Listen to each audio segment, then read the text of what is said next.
My whole career, like most other salespeople, really began as an accident.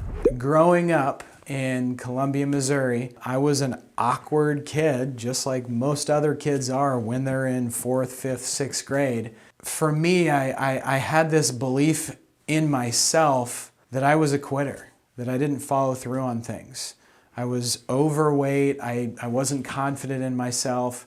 I vividly remember being in 5th grade and I tried out for the elementary school basketball team that we're going to play against all the other elementary schools, and we had this tryout where we would show up after school for 5 days. The coach would watch us and we would run laps, and I was so fearful of not making the team because I thought I was overweight, I wasn't really that good, that I quit before that 5th day. And I came up with an excuse and I told my coach, I'm like, I'm sick, I feel I need to go home, I don't know if I'm gonna be able to make it tomorrow, and this and that. And come to find out, it wasn't even really a tryout, it was really just practice was starting.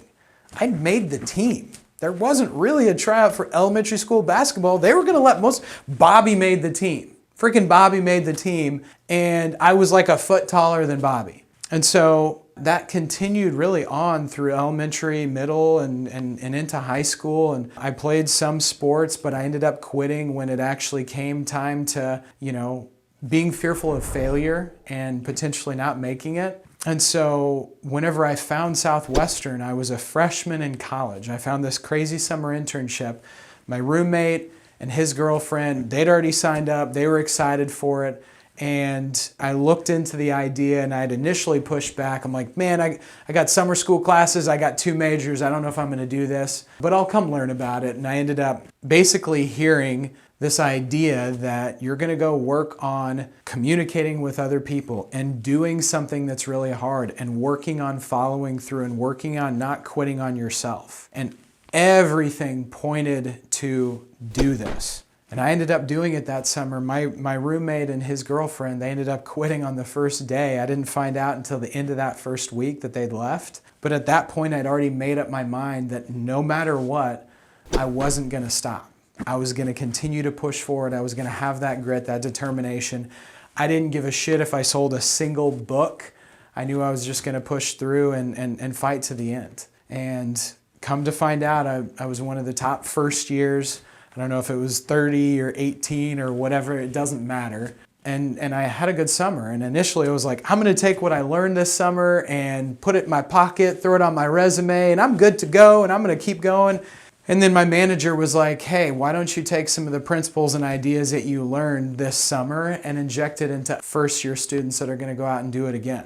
And it was like okay, you're probably right, I should do it one more summer. Well, that one summer turned into 9, and I ended up knocking on about 40,000 doors over the course of my career doing that. And honestly, I put myself through an emotional test tube of life and really honed in the idea of working through your mindset. You're out there and working on skills, and I'd say one thing and I'd get rejected, or somebody would kind of make a funny face. I'm like, okay, check, don't say that again. Then I'd work on systems. How could I systemize who I was talking to and who I was going to go see next? And how could I make myself more efficient? And through doing that, I worked and I learned. The most important thing for me is helping others really eliminate those self-limiting beliefs that they have and that they carry from past experiences, and how that weighs them down in their current lives, and how to really help unleash them to work on being the best versions of themselves. That's why I do coaching.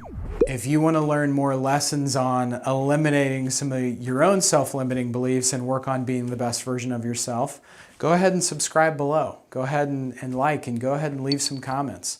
What resonated with you? What stuck out? How did you overcome your challenges? What are areas of opportunity for you to grow? And on top of that, if you want to have somebody that believes in you as much, if not more, than you need to believe in yourself when you're working through challenges, go ahead and shoot me a text. Go ahead and send me an email. Let's grow.